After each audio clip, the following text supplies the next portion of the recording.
আসসালামু আলাইকুম রহমতুল্লাহ। আজকের ভিডিওটি হচ্ছে অনেক কাস্টমারে বলে থাকে যে এই আমি একজন টেকনিশিয়ানের কাছে আমার মোবাইলটি কাজ করতে দিয়েছি, বাট সব খুলে রাখে দিছে, এ জাতীয় কথা বলে। তো যারা এই কথা বলে তাদের জন্য আজকের ভিডিওটি।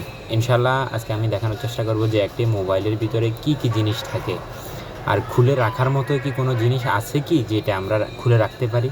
আমি একজন টেকনিশিয়ান, তো আজকে আমি প্র্যাকটিক্যালি দেখানোর চেষ্টা করব যে মোবাইলের ভিতরে আসলে থাকে কি, আর খুলে নেওয়ার মতো কি কি বিষয় আছে, আর খুলে নিলে আমাদের কি লাভ হবে।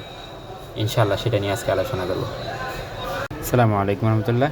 গাইস, এটা হচ্ছে ভিভো একটি মোবাইল। তো এটা আমরা খুলছি, এখনও নাট খোলা হয় নাই, নাটগুলো খুলবো। লক্ষ্য করেন এখানে সিম ট্রে থাকে, এই জায়গাতে থাকে সিম ট্রে। সিম ট্রে যদি আমরা খুলে রাখি তাহলে সিমে কাজ করবে না, সেটা আমরা দেখতে পারবো কাস্টমার। আর ভিতরে কী কী থাকে দেখেন। ভিতরে প্রথমত আমরা এই দিক থেকে শুরু করি, এইদিকে হচ্ছে লজিক। ঠিক আছে, প্রথমে এটা খুলছি, এটাতে স্পিকার থাকে। স্পিকার যদি আমরা খুলি, স্পিকার খুললে স্পিকারে কোনো ধরনের মোবাইলে কোনো ধরনের আওয়াজ হবে না, তাহলে একটা প্রবলেম। তাহলে তো এটা খোলাই যাবে না, খুললে কাস্টমার বুঝতে পারবে যে এটা আমার ইয়েতে কাজ করতেছে না। এরপর আসেন লজিক বোর্ড। এটা হচ্ছে লজিক বোর্ড, এটা যদি খোলে তাহলে আপনার মোবাইলের নেটওয়ার্কে কাজ করবে না। মাউথ স্পিকার, এই যে মাউথ স্পিকার, এটা হচ্ছে মাউথ স্পিকার। তো মাউথ স্পিকার খুললে মাউথ স্পিকার কাজ করবে না। এরপরে আসেন খোলার মতো আর এখানে কিছুই নেই। মাউথ স্পিকার একটা মাত্র অল্প কয় টাকা দিয়ে আমরা মার্কেটে পাই, আমি দামটা প্রকাশ করতে চাইতেছি না। আর এখানে লক্ষ্য করেন, এখানে হচ্ছে চার্জিং পুট ছিল, আমি এটাতে চার্জিং পুট লাগাবো কিছুক্ষণ পরে। তো এটাতে আছে চার্জিং পুট। আমরা চার্জিং পুট কেন খুলবো? চার্জিং পুট একটা অল্প কয় টাকা দিয়ে পাওয়া যায়। আসেন, এখানে গুরুত্বপূর্ণ একটা বিষয় আছে, ফুল লজিক বোর্ড। এই লজিক বোর্ডটা আছে।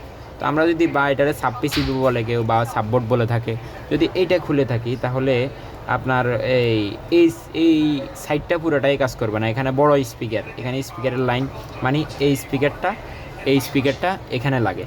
ঠিক আছে, তো এটাতে কাজ না করলে তাহলে তো আপনি বুঝতে পারবেনই। সুতরাং এটা হচ্ছে ভাইব্রেশন খুলে এলে মোবাইলে ভাইব্রেট হবে না। তো যদি আমি পুরো বোর্ডটাই খুলে রাখি দিই, তখন আপনার এটাতে আদার্স এটা নেটওয়ার্ক প্রবলেম দেখা দিবে, অন্যান্য অনেক প্রবলেম দেখা দিবে। এখানে headphone problem, mic speaker problem, vibration problem, আওয়াজ প্রবলেম, মানে লজিক বোর্ড না থাকলে যা যা হয় সব প্রবলেম দেখা দিবে, যাকে এটা খোলা সম্ভব না। ঠিক আছে, যাই হোক আমরা এটা বুঝতে পারছি। এরপরে আসেন ব্যাটারি খুললে তো মোবাইল চলবেই না, তো ব্যাটারি খোলার মতো এখানে বিষয় আসে না। এরপরে আসেন লজিক থেকে, এখানে একটা রেবন আছে। এই রেবনটি খুললে লজিক রাখা আর রেবনটি, লজিক না থাকা এবং রেবন না থাকা কথা একটা। যদি লজিক আমি খুলি ফেলাই তাহলে তো এটাতে কাজ করতেছে না, তাহলে আমি মোবাইলে চার্জ দিব কীভাবে? তো সুতরাং এটাও খোলা পসিবল না। এবার আসেন মাদারবোর্ডের ফার্স্টটা আমি খুলে দেখাই আপনাদেরকে। এটা হচ্ছে প্লাস্টিক সাপোর্ট। ঠিক আছে, মোবাইলের ভিতরে প্লাস্টিক সাপোর্ট। এরপরে আসেন মাদারবোর্ড। এটা হচ্ছে ক্যামেরা খুললে তো ক্যামেরা কাজ করবে না, এটা স্বাভাবিক। এগুলো নেটওয়ার্কের তার। এটা যদি আমি খুলে রাখি দিই তাহলে আপনার মোবাইলে টোটাল কোনো নেটওয়ার্ক আসবে না। মোবাইল নেটওয়ার্ক আসলেও মোবাইলে নেটওয়ার্কের ঝামেলা করবে।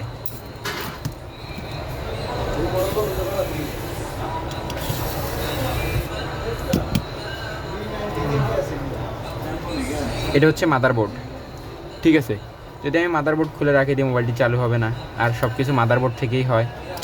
আর কিছুই তো মোবাইলে নেই। আর কি, এখানে ডিসপ্লে আছে, মিডল পার্ট আছে, ডিসপ্লে খুললে আপনি দেখবেনই।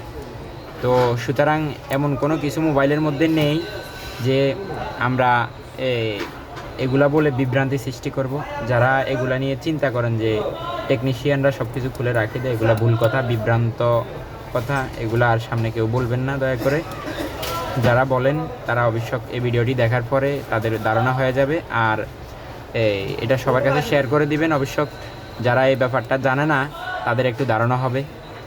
তারা সবাই আমার চ্যানেলটিকে সাবস্ক্রাইব করে দিবেন, আর মোবাইল সংক্রান্ত যে কোনো বিষয়ে যোগাযোগ করতে পারেন। ইনশাআল্লাহ ভালো সাপোর্ট দেব।